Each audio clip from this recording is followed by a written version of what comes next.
வணக்கம், நான் உங்க யஷ்வந்த் குமார். இன்னைக்கு நம்ம சேனல்ல ஒரு சூப்பரான ஃபிஷ் கறி செய்கிறது எப்படின்னு பார்க்க போகிறோம். இதுக்கு தேவையான இன்க்ரீடியன்ஸ் எல்லாம் குறைவு தான், அது மட்டும் இல்லாமல் செய்கிறதும் ரொம்ப சுலபம்.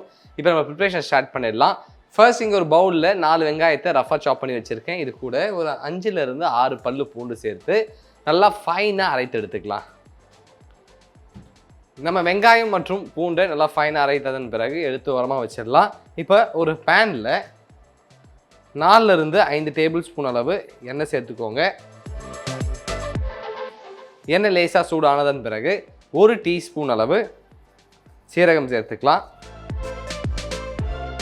சீரகம் நல்லா பொரிந்ததன் பிறகு 4 பச்சை மிளகாயும் கூட சேர்த்துக்கிறேன். அதன் பிறகு நல்லா ஃபைன் பேஸ்ட் அரைத்து வச்சுருந்த வெங்காயம் மற்றும் பூண்டு கலவையை சேர்த்து நல்லா கிளறி விட்டுக்கோங்க.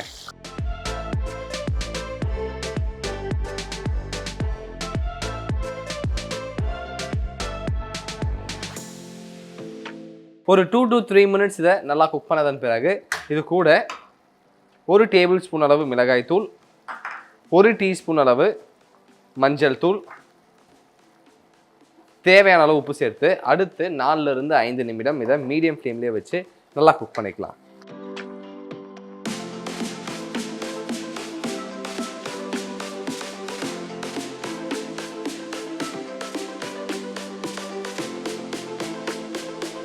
நம்ம மசாலா நல்லா குக் ஆகிடுச்சு. இந்த நேரத்தில் 250 ml கோகனட் மில்க் சேர்த்துக்கலாம்.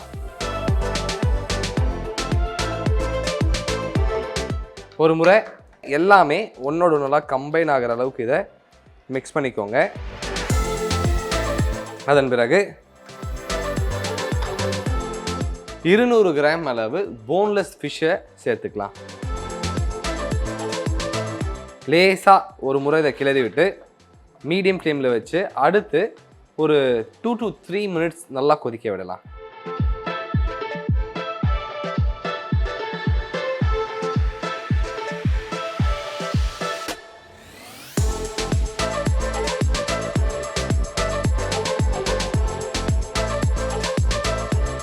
இப்போது நம்ம ஃபிஷ் கறி ரெடி ஆகிடுச்சு. ஸ்டவ் ஆஃப் பண்ணிடலாம். இதை எடுத்து அழகாக ஒரு பவுலில் போர்ஷன் பண்ணிப்போம்.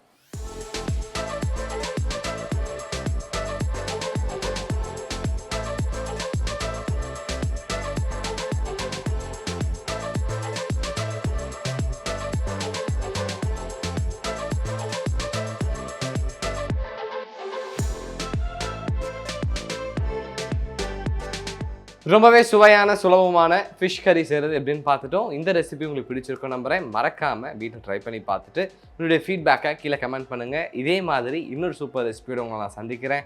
Until then, bye from Yeshwanth.